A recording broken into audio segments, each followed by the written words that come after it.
Welcome to STL City Showdown. I'm AJ and this is Steve. And the season has ended and we get to do something that we've been talking about all season long, which is revisit our predictions. Steve, we're going to have so much fun with this.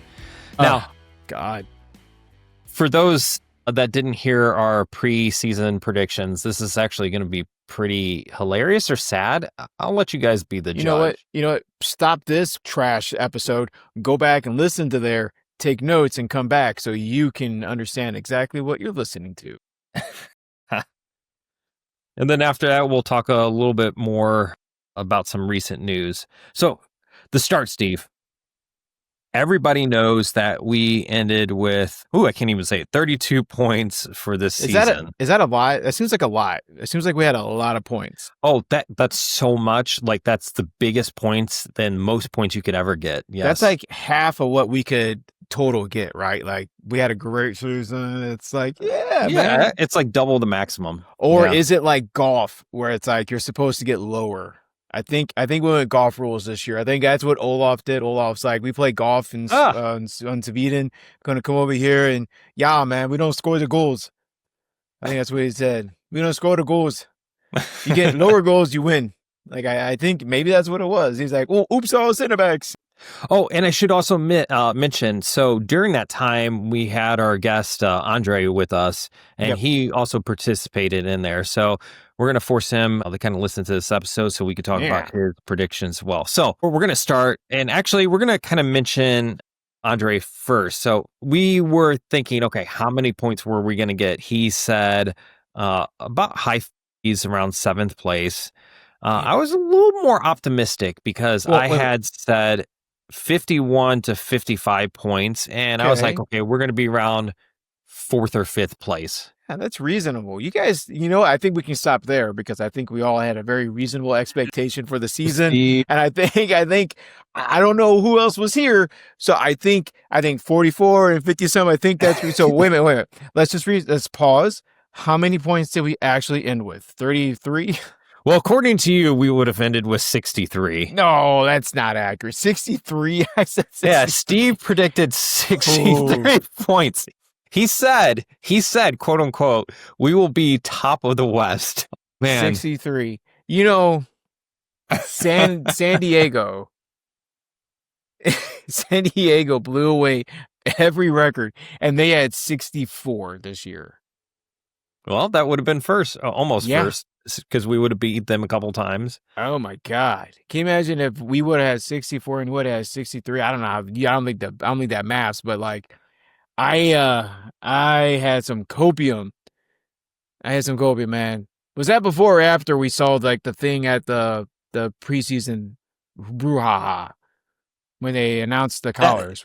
I'm pretty sure that was after. He's talking about the thing in Chesterfield. What was it? The factory. We got all excited. Wallman was there. Ownership was there. Coaching. Everybody was there. Everybody was so excited. Oh, maybe that's... my God. Simpler times, AJ. Simpler times. 60. So, Steve, we got to talk about this part, too. So, goals. City scored a pretty pathetic 44 goals this season. Andre had said 58. Steve said 60. And I specifically said, I was like, you know what? I'm going to one-up Steve, and I'm going to say 61 just because I wanted to beat him. You thought that we would score over 60 goals, but not even have 60 goals and you have 450 some odd points. That's not bad. That ain't bad.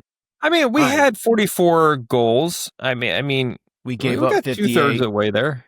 We gave up probably 60. Well, we had to give up more than that because we had a negative 20 something. Oh my God. What a very sad season.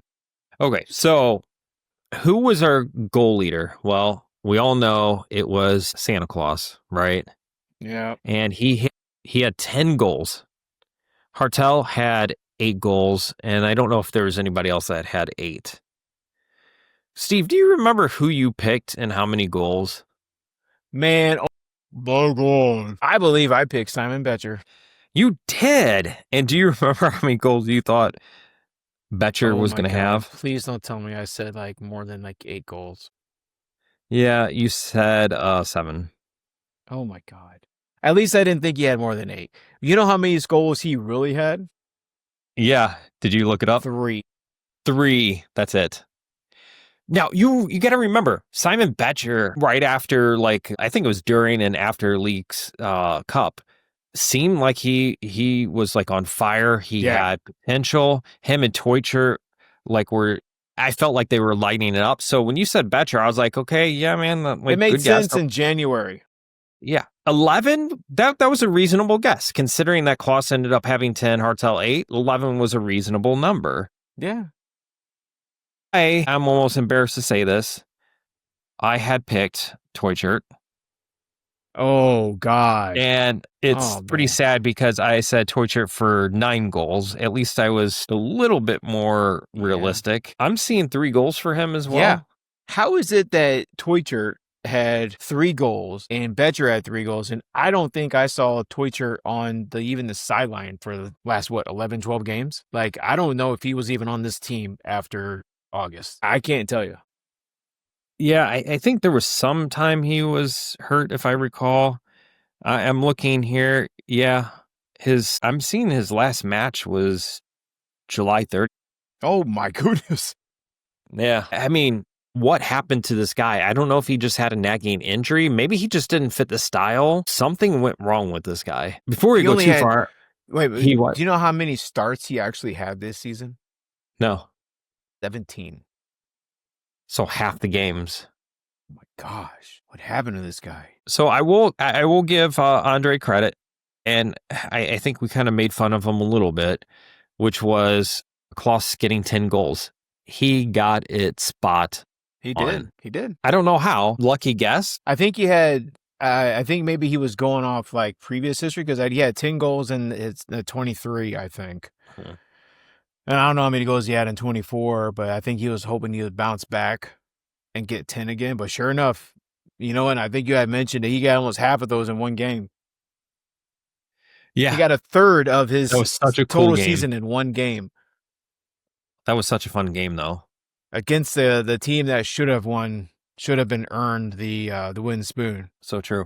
So actually, let's kind of transition. I got a big question for you, and I want to hear all your thoughts on this. There's a lot of players that appear to be sticking around. Now, I think it's the 27th or 28th, something like that, 29th of November, where now our new sporting director, Corey Wray, which we'll talk about after this, and Diego and all these fun people have to make a decision on contracts.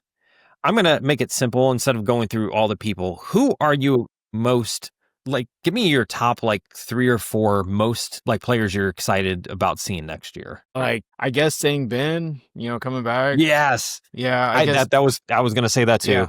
Yeah. I mean, he had a pretty exciting, he's going to be really good if he gets a good coach. Ray, get a good coach, you jerk. I think it's saying Ben, if we're retaining Klaus, gotta see what he can do. And Hartel. I think Hartel saying Ben, and I gotta look at a young guy. You know what? Maybe Joyner.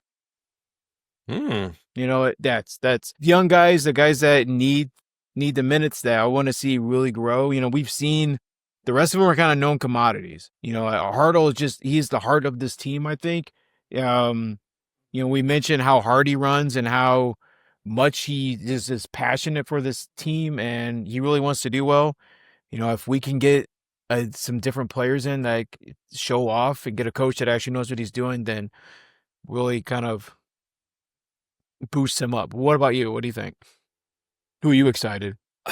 I love your list. I was going to say Sangbin as well. I know. A little heart. There you go. Or however you do that. There you go. So Sangbin, I'm excited. He's not going to be the best player out on the field. Obviously, Hartel is probably the best player, hands down. But I'm excited about him because I'm seeing what he could be, like what his potential could be. And I'm excited. If you, like you said, if you get the right coach that can harness him and figure out how to best utilize him, it's going to be a lot of fun because he's so fast. He's going to be able to hopefully blow past some wing backs and defenders. Hopefully he can tire them out, constantly challenging them, maybe getting behind enemy lines on some long balls. I think he has a lot of awesome potential there. And I really hope we get a coach that can utilize him. So I mean, he does. The one thing that's really cool about him is he is fast. But one thing that people have said about him is he does have trouble finishing, and he has like a little bit of trouble with the skill on the ball as far as like, challenging in the box, shooting and stuff like that. So I'm just really, really excited about him. Hartel, I agree. You're right. He's kind of the heart and soul of the team. I know everybody's going to say Berkey. I think Berkey's the marketing heart and soul of the team. But when you look at the actual game flow and like what's happening, I think it's going to be Hartel for sure. The other person I'm kind of excited about too is, and I really hope Leuven's wife does amazing. It's definitely a tough diagnosis that she has. My sister's going through the same thing, and I can see it from that standpoint too. Yeah. And it's a challenging thing. If he has to take off more time, like from my standpoint, well, I get it, right? Family is more important than the game. I hope that she's stable for her sake, for his sake. And then hopefully he's able to do what he wants with the game and be able to play. I would love to see peak Leuven once again. That would be so much fun. Between him and Hartle, holy moly. And especially Leuven, he's great with these long balls. Can you imagine him and saying Ben? Holy moly. And you know what I would love to see is some players and with a coach that can actually run a play, actually show some finish. Like what you mentioned there was like really great for like the midfield. I really want to see some strikers that can actually go down with some midfielders and actually do a cross play and actually score some goals and actually be fearful. I don't see that. I don't see that we have any kind of direction that any team is going to fear us. Any team is going to be worried about us. Any team is going to say, oh crap, Sam Lewis is on our schedule this week. What can we do? What kind of coach can we bring in to actually instill that? I think we had that the first year because it was new and the energy drink was so strong and so fast. Even with second half of the games, we were dying off. But like, I would love to see some exciting soccer here, man. Absolutely. And just for the record, my fourth one would probably be Falu because I'm just really interested to see what would happen. So actually, another new player, though, another player that was brought in that probably going to work out well. Like, I know it's easy to kick on Lutz because he is gone and he really didn't do a great job overall. But like these players that we're talking about were brought in under him.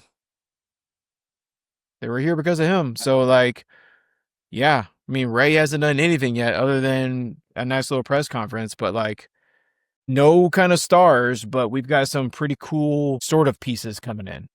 So let me ask you this. We have our newly signed or re-signed DP in Berkey, and he's definitely going to be a DP this coming year, and there's no way they can spend it down, right? Hartle is the other DP. Looking at our team, if it was solely up to you, what position would you bring on as DP? Would it be a 6? Assuming Leuven is going to play like kind of the, center midfielder, would it be a 6? Would it be a wing back? Would it be a winger up front? Would it be a striker and replacing Klaus? Like, what would you do? I think maybe a winger because DP money. I don't know, man. Maybe replacing Klaus. It's okay to admit defeat. It's okay to admit you messed up. If we can get someone that's going to score 20 goals, I'd sign that guy in a heartbeat. If we get someone in here that can actually contend for the Golden Boot, yeah, it's worth it. Oh yeah. That one player can make a huge difference. It's not. It doesn't have to be like the guy from Ted Lasso, Zaha, whatever his name was. That it was just a big mess. But like, yeah, I think we need for me, if you're going to spend DP money, give Klaus his walking papers and bring someone in here that is going to just be smoking up some goals. Yeah, if you ask me, I'm going to say a winger, either left or right wing. I'm not sure yet. Yeah. Here's why. I feel like Klaus is okay at the position. I feel like we're much weaker at the wings.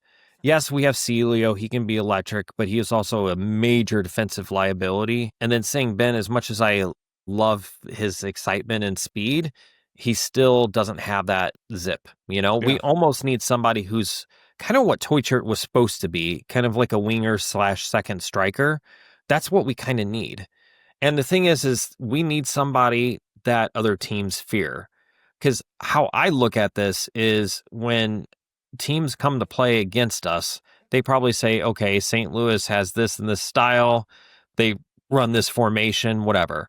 What I want to see is a team have to come in and say, oh, crap, they run this style, and we got to watch out for this XYZ single player, like this right winger that's going to tear us up. And then they have the game plan basically for that one player. It's kind of like we use basketball analogies a lot sometimes. It's like when you have like a superstar, like you have to cue on that one player. Sometimes you semi-double team them, but that pulls you away from somebody else. I want teams to have to fear one of our offensive players. And yes, I like Klaus. I think he's a cool person usually and stuff like that, but he's not top tier, at least not yet, top tier in this league. Nobody's going to fear him more than any other striker, right? Klaus is our only scorer in double digits. And after Hartle, Leuven is our next highest scorer with 6. We have to score goals.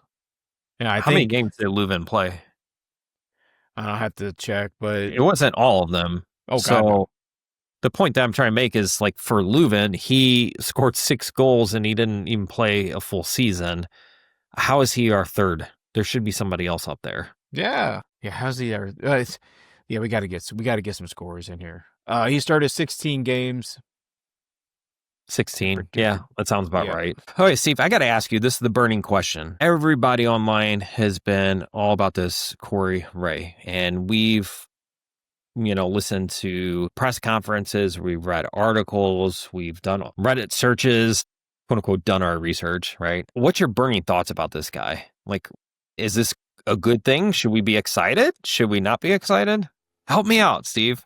Okay, so nothing about this guy. You asked me, should we get excited? And I would get as excited about this guy as I do a really nice grilled cheese sandwich. Like, I could spend a lot of time making a grilled cheese sandwich, but it's literally just white bread and a slice of cheese. This guy, to me, screams a very safe grilled cheese sandwich. There's nothing controversial about this guy. There's nothing edgy about this guy. There's nothing about this guy that tells me he is going to work incredibly hard to make an impact. This guy looks like, an accountant. He looks like he loves numbers, but I don't know. I don't have a ton of confidence that this decision was made to win games. I think that is how I think about it. I don't think this decision was made to win games. I think this decision was made because they had to fill a spot, and probably he's going to be easy to influence. What about you? Yeah, I'm glad you brought up that point, because we talked about this pre-production about the press conference. Matt Baker asked him a series of questions, and essentially when he had worked as assistant general manager in Columbus and Toronto, and then he had a very short stint up in Montreal, like less than the season, and then he was fired, sort of thing. And so this is the first time he's had more of a true like directorship role, so like the main person kind of thing. And what he had said is that up in Montreal, they had basically a committee approach to all major decisions. So if they were going to sign somebody or let somebody go or bring somebody up for their second team, they would all sit around a conference table and basically vote on it. It was almost like a democratic process. And what Corey Wray was saying is like most places typically work where you have your coach, sporting director, and then like president, and it's a little bit more linear where like the sporting director may say, hey, I'm planning to let this guy go or bring this guy up. And then you ask your boss to check off on it.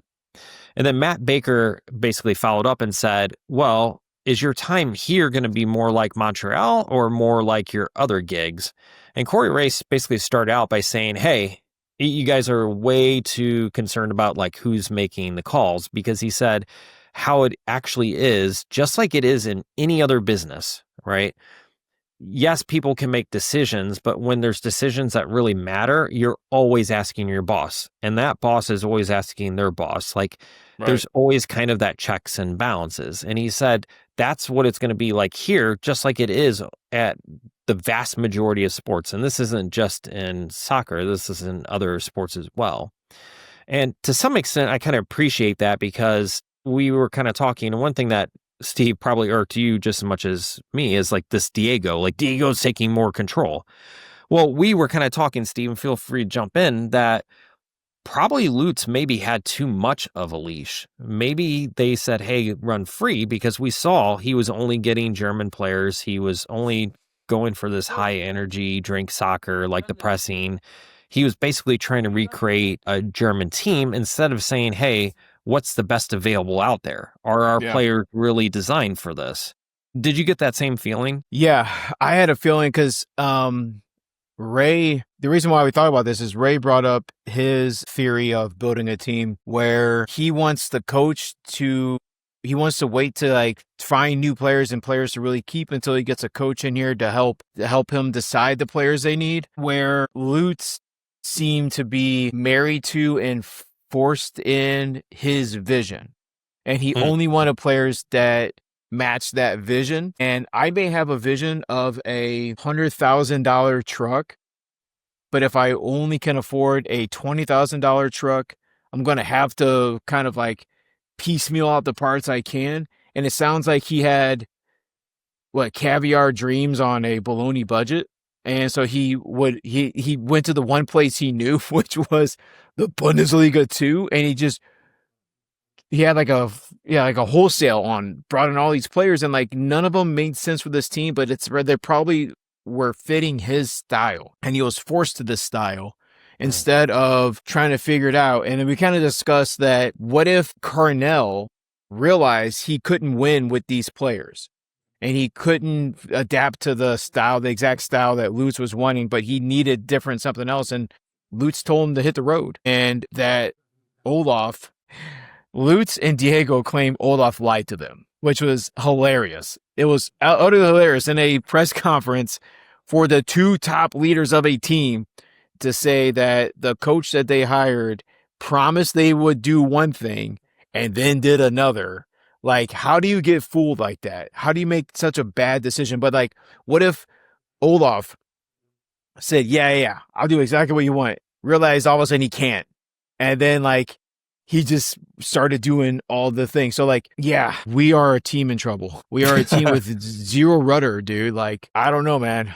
Lutz was tied to a system. Clearly, everything had to be the high press. Everything has to be the high press.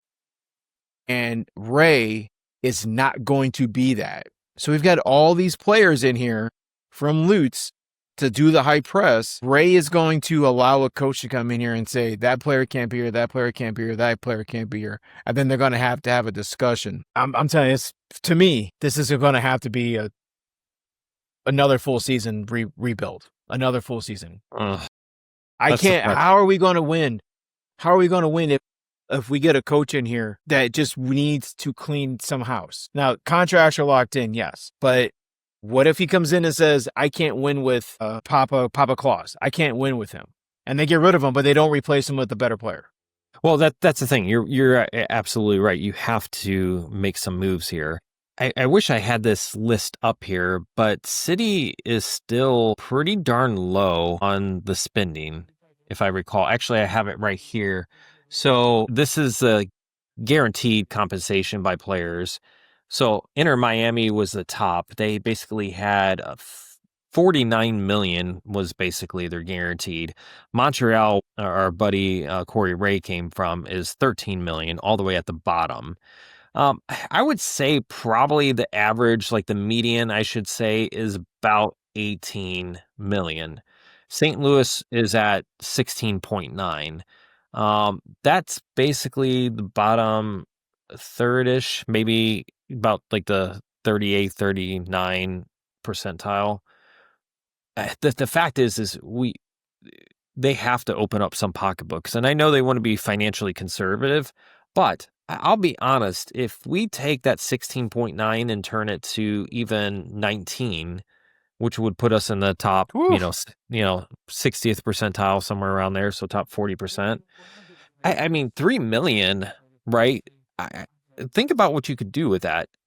You could take somebody and you can get a DP, spend it, because I think Cartel is like 1.4 million. Berkey, I think, is like 1.2, 1.4, something like that. And if we could get that awesome winger, that's like 2 million.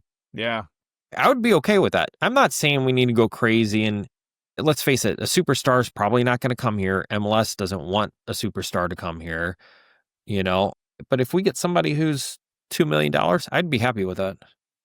Yeah, of course. And as long as that person can score a lot of goals, chicks dig the long ball, man. We got to get some excitement in here, but okay, like Ray said, you can't grab a fistful of money, hold it in the air, and do like a soccer player whistle and have them come to the team. Like, that's not going to work. Yes, now we have our sporting director. What if he picks Critchley as our head coach? You tell me what players are going to come running to play for Critchley. A $2 million a year winger. Who's out there for $2 million a year that's going to come die to play in St. Louis in this humidity for a guy that couldn't win very many games with almost half the season under his belt? So one thing I was going to mention, okay, this is slightly a sidestep and we're going to come back to that, is that I can't remember what player it was, but they were actually complaining about the MLS, and it was like one of those superstar type players. And he was saying that he was coming over here and MLS was basically dictating what city that he was going to go to, like if he wanted to sign with the MLS. And what it was is that backroom deals basically said that, okay, well, the last team to get a superstar was, I don't know, LA or something, that Vancouver, for instance, would be next. And that was like the deal, and it just like irked me because it's like, if there's deals like that going around, not only did what's its face go to LA instead of coming to St. Louis, whatever, I can't think of his name offhand, but and he bypassed St. Louis. Was it just him, or was it the MLS that was kind of pushing for him to go to LA? Like, who knows, So not only are we competing against things like that, I could see what you're saying too, right? Like Critchley would be a first-time head coach. I get it. He's been interim this year, caretaker/interim head coach. Yeah, I could see where some people would be a little cautious about that.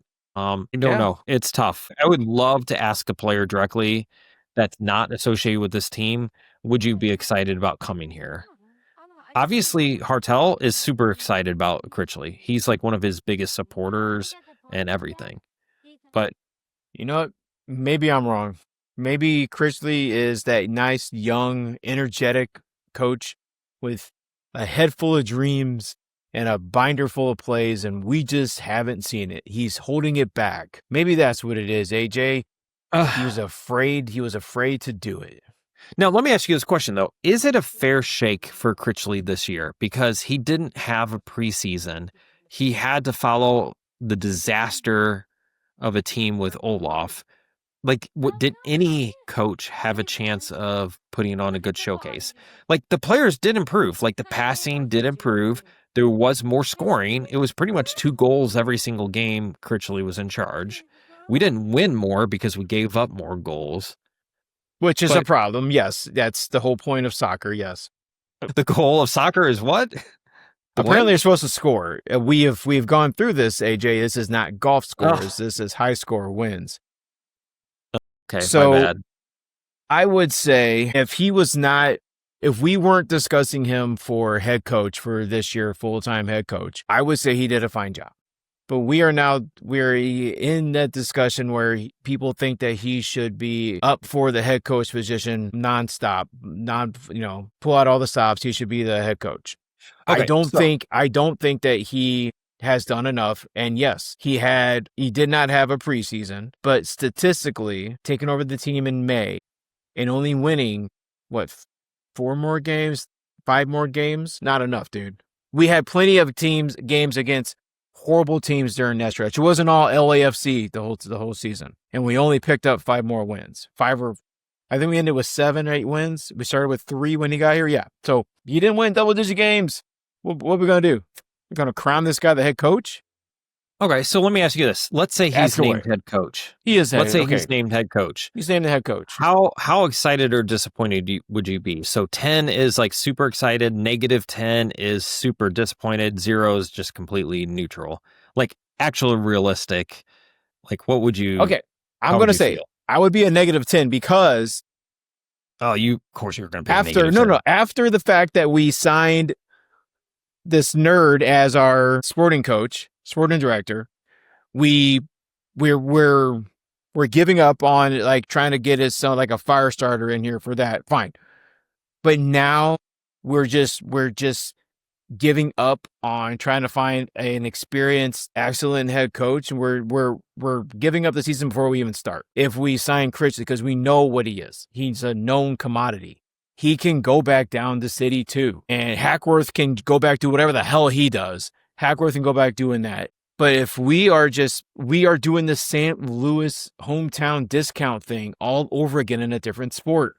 This is what the Cardinals do. We are recreating the Cardinals, but with a round ball instead of a bat. So yeah, I would be incredibly disappointed because this is a new team. This is still a new team. This team will be starting its 4th season, and we're already boring ass soccer if we just resign to the fact that we can just be a scrappy little guy. Yeah, okay. So you're really wanting to see somebody with a pedigree. Yes.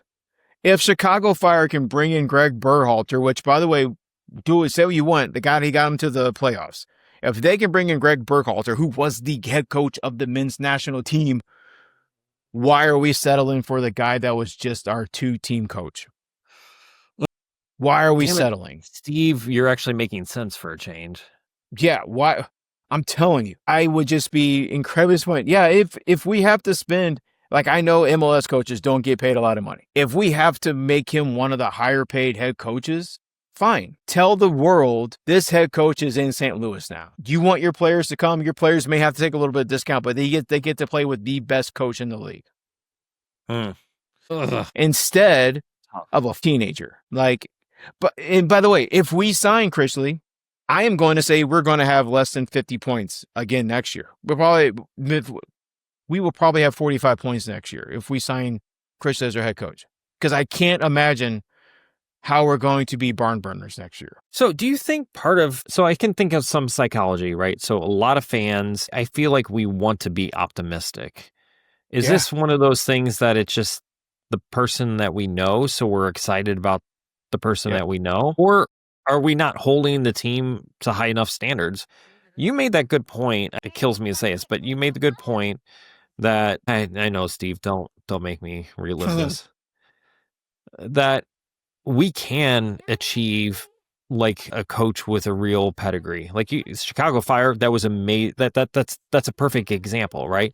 Like Chicago is a big city, it's a big market, but it's not like the LA, Miami, whatever, right? Like I think it's very realistic. I would say the market doesn't matter because it's MLS. We're not talking about the NFL or the MLB. We're talking about the MLS. Like no one's bringing in 50,000 fans unless you've got the donkey of the league playing in your stadium and you have to go to a different stadium. So I've been to Soldier Field for a Fire game. They're not packing in 25,000 fans. So I don't think that matters.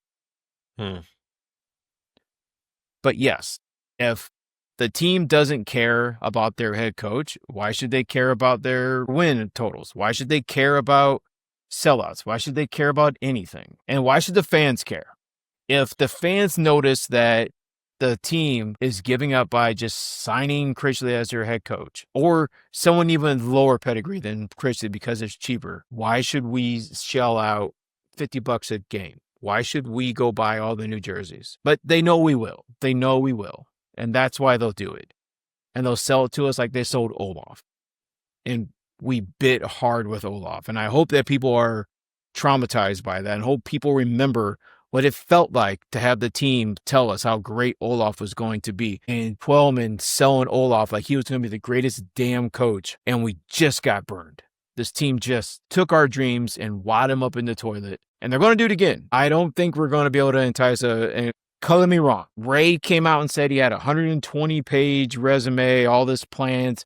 He's got dockets of everything. And maybe there's a head coach out there waiting for Corey Wray to be the sporting director somewhere, and they're like, "Come on, Corey, give me a call.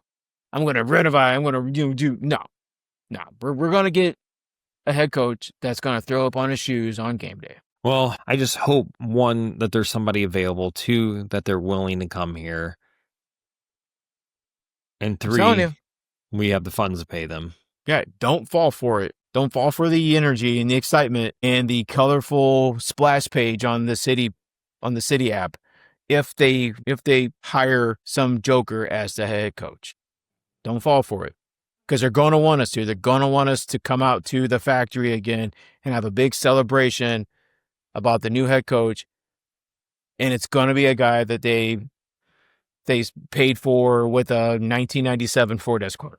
And I also, the other thing is, I kind of wonder, and I was going to ask you about this too, Steve, is that does city need a seismic change? So the thing is that, Hackworth seems like he's knowledgeable and all that, from what we can tell anyways, right? Yeah. Diego's still there. The ownership's still there. Critch has been there now for a little bit. I'm sure there's other people there that have been there for a while. The question is, do they need a major shakeup? Do they need to change what the front office looks like and feels like and works? I'd say on the sporting side, they have it. Like we've just got rid of the guy that started the team, and now the second guy is less than inspiring. Now, on the business side, I don't know. Like the business side seems to be going okay. Like they're selling all this crap behind me. Like they're making money. They're making money. Steve's buying it all. I am. Well, I'm buying it secondhand, but I'm buying it all. Like, yeah, I mean, their business model is tight. It is tight. They are a PR team with a soccer problem. I'll keep saying it. They're a PR team with a soccer problem. Their PR is second to none. They are amazing. Well, yeah. I mean, they got a bunch of us to stand out in the cold in January to come celebrate stupid collars on jerseys and a Swedish meatball as a head coach. Oh, man. None of us knew it. None of us knew it at the time. None of us knew it. Nope. We walked out of there thinking collars are cool and Olaf was going to be great. And they're going to score 60 goddamn points. Yeah. Well, Steve, we should do this again in a couple weeks, especially with the new roster. You know what? They're going to have to make decisions. Yes. They're going to make some decisions on a roster. There's going to be a new kit coming out, and we might get a new head coach. Maybe. All worthy of a new episode.